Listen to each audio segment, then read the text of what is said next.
Hi everybody, welcome back to the Brazilian Percussion Project, and today we're going to talk about the sounds of timbal. Let's go!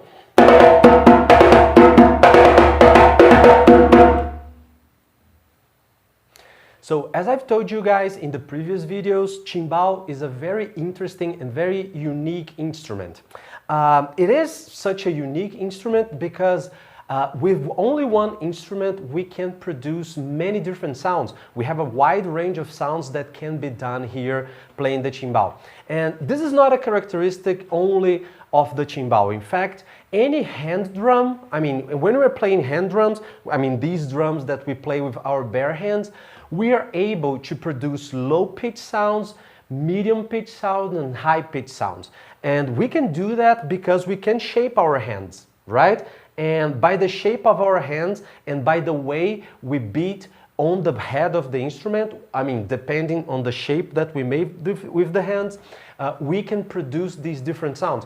And this is something we can't do with normal drums. When we are playing with sticks, normal drums, you can't shape the stick. So that's why, with the timbal, but also with the conga, with the djembe, with the atabaques, all of these hand instruments, with all of these, we can shape our hands to play it, so we can produce different sounds. And that's why timbal, because it's more modern than djembe, than atabaque, than conga, it's more relatable to pop music. That's why it's having so much success. Because nowadays, it's one instrument that we can use to play many different sounds. So it's very versatile and it's a very unique instrument, and maybe it's that's why I love it so much.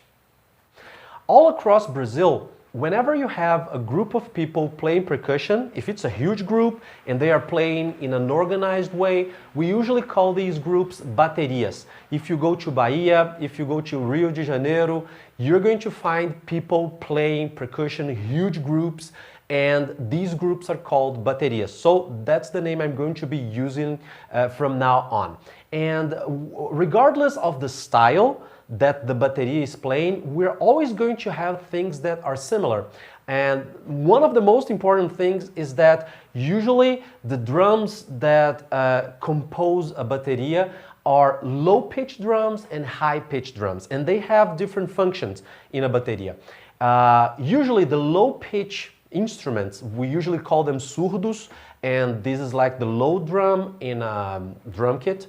Well, the surdos, they are usually, their function is to set the pace of the rhythm that is being played. So everybody in the bateria knows, can understand what's going on, what's the pace, if it's a fast tempo, if it's a slow tempo. Usually who's setting the pace is the surdo.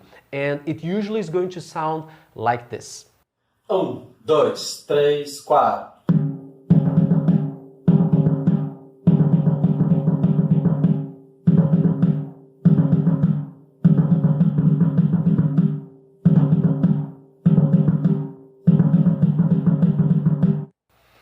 And then we have the high-pitch instrument that we usually call repique all over Brazil. This is more or less the same instrument. And the repique is also very important because, in fact, he's the responsible for us to understand what rhythm is being played, because it's the repique that play what we call clave. Sometimes we call it key in English, but in Portuguese it's clave, and in Spanish it's clave as well, which is the rhythm pattern that identifies if it's a samba, if it's a reggae, if it's a samba reggae, if it's a samba duro, if it's a nijexá, by listening to the repique, what's the repique is playing, then we can be sure, oh, okay, that's the sound we have to make, and then the entire ensemble, the entire group can play the same thing. And the repique, it has a very powerful, very high-pitched sound, and it sounds just like this. 3, 4.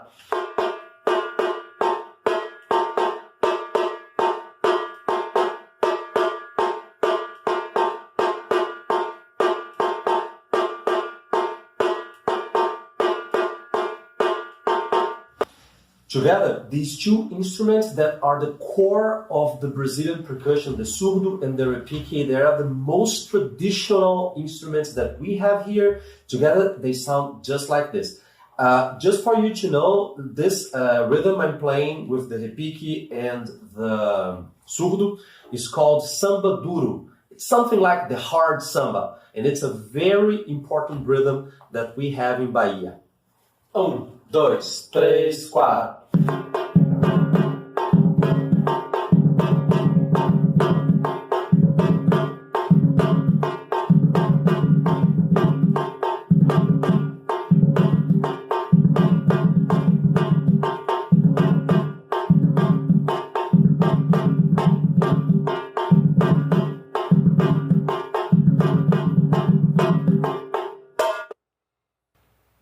And now that we've seen that we can have low-pitch sounds and high-pitch sounds in a group of people playing percussion, let's understand how does it work here in the timbal. Because in the beginning of the video, and I keep saying it every time, that timbal is very versatile, is a very interesting instrument because it might have all of these sounds. Well, let's see now how it works here. How does it go here? For people who play conga or djembe, you're going to see that some of the techniques that we use to play the timbal are very similar to the techniques that you use to play the congas. So bear in mind it, for you guys who play conga, it is more or less similar. You're going to identify some of the things I'm going to say, but I'm going to be very detailed about it. Let's see how it works. So, we have three main different sounds that we can do here on the timbal. We have a low pitch sound, a medium pitch sound, not that low, not that high, and we have a high pitch sound. The first one is called the bass. Bass, it's usually related, it's a name usually related to low pitches, right? And even here in Brazil, some people call it bass, even if it's an English word, no problem. People call it, and we usually make it using the palm of our hands here in the middle of the head of the timbal, right? And it goes like this. You see? Low pitch sound. This is the bass, right? Then we have the medium pitch sound. You know, it's in between. It's not very low, but it's not very high as well. But it's also very important.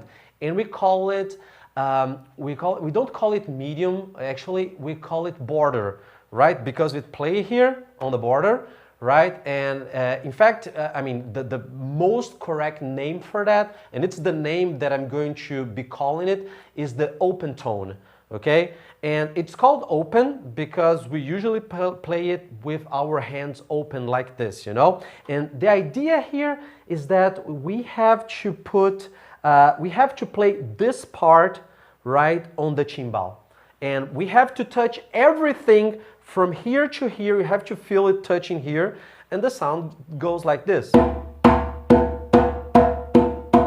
For you guys to see the difference, bass, but medium, open tone.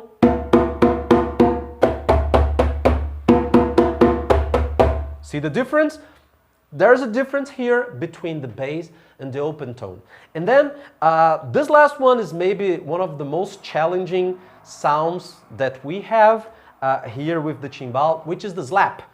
It has that, it's the high pitch sound, and it has that name because you actually have to slap the head of the timbal, and it sounds like this, right? And the idea here, it's a very interesting thing. In fact, it works as a kind of a whiplash, right? Because it's almost as if we beat it here and you let your fingers go, right? When you do it, only the tip of your fingers touch the head, the plastic head of the instrument, and the less area you touch on the instrument, the higher the pitch. There's this relation, right? So here in the bass, it's the entire hand, right? Here with the medium sound, the open tone, it's the half of your hand. But when you're doing the slap, right, it's only the tips of your hands that are actually beating the instrument. And here, there's a very important thing I'd like to tell you guys. that, I mean, whenever we are seeing people playing percussion, people playing timbal mostly, it looks like that it takes a lot of strength. It looks like people are giving everything, you know, they're beating really hard, but that's not exactly what's going on. Usually the very good players, they make the minimum effort to get the maximum sound. That's very important. So it's not about strength. It's not about how hard you beat the timbal. Not at all. I mean, because, I mean, first of all, if you beat it really hard, you're going to get tired really fast. Second of all, you might hurt yourself if you beat it too hard, you know? It's metal. It's a very hard instrument. If you beat it too hard, you're going to get hurt. And third point is that you have no precision. When you beat it really hard, your hands going from up here to down here, you know? I mean, it's impossible to have a very good precision when you're beating so hard. So it's not about strength. It's not about how hard you play it. It's way more about how relaxed you are. And there's a very interesting exercise people do to relax, to learn how to relax. And it's a specifically very important exercise for the slap, which is to try to clap your hands like this. You know? To do it, to clap your hands like this, you have to be very relaxed. You have to feel your hand like a whiplash, you know, because it's the movement of the whiplash that makes the sound, you know, both hands, you know. It's a very important, it's a very interesting exercise for you guys to train how to make these sounds, right? And so, I mean, another important thing about these sounds, bass, open, and slap, is that I have vocalizations for these three sounds. These vocalizations are important when I'm teaching. When I'm teaching timbal, when I'm teaching percussion, usually when I have to sing the rhythm, I have to sing the pattern for the student to understand. I usually sing it with vocalization. So whenever it's the bass, it's usually doom or tune. So you can get used to that, right? So tung dung for the bass, ding ding for the open tone, and ta ta for the slap. So get used to that, because I mean, throughout our classes, I'm usually going to be using these vocalizations in order for us to understand it. And these are the three main ones, okay? The whole trinity of the timbal sounds: bass, open tone, slap. But then we have yet another sound that is also very important. Sometimes we use it, sometimes we don't, but it's a choice, and it's an important choice to make. And we call it ghost notes. The ghost notes, they sound more or less like this. In fact, you can barely listen to them, you know? And what they do is that they fill the little spaces between one strong beat and the other, right? And usually it's a very interesting thing to give more rhythm, to give more swing to the rhythm you're playing, and it makes a difference. Sometimes it's better to play just the hard notes, you know? If it's a strong song, if it's hard, if it has a very strong beat, sometimes it's better not to play ghost notes. Sometimes it's better to play it, you know? And we're going to see how to make these decisions. This is very important. I'm going to play for you guys here a rhythm that I was playing previously, right, on the surdo and on the repique. It was, I forgot to tell you that that rhythm is called samba duro, which is something like hard samba, which is a very important rhythm that they have in Bahia. And I'm going to play that pattern, I mean, not that pattern, but the timbal pattern of the samba duro. I want to play it with without the ghost notes, and then I'm going to play it with the ghost notes for you guys to understand how it goes, okay? Let's see it. So first of all, samba duro without the ghost notes, just the pure strong notes. It sounds like this.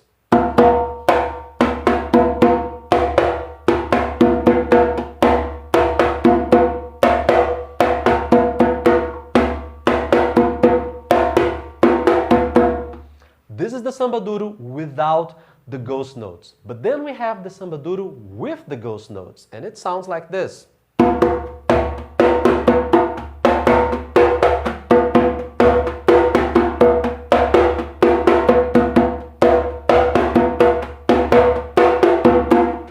See the difference? First one without the ghost notes, only the hard notes, only the strong ones. And then the second time I played it with these. If I vocalize it, it sounds like this. This is samba duro without the ghost notes, but with the ghost notes it sounds like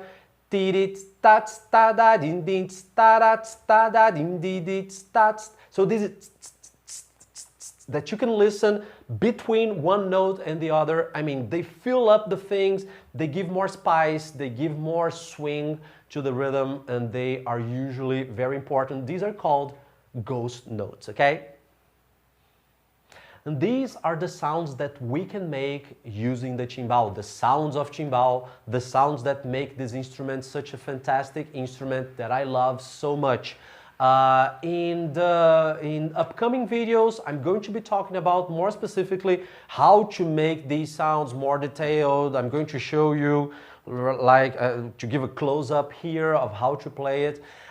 Today I wanted to give you a broader idea of how it works, and I hope you enjoyed it. If you liked the video, please subscribe to the channel, like the video, and if you have any doubts, if you have any questions, please write here in the comment section, right? I'll be very happy to answer all of your doubts, all of your questions. I mean, I think this is how it works and I like it very much. See you guys in the next video, and bye-bye.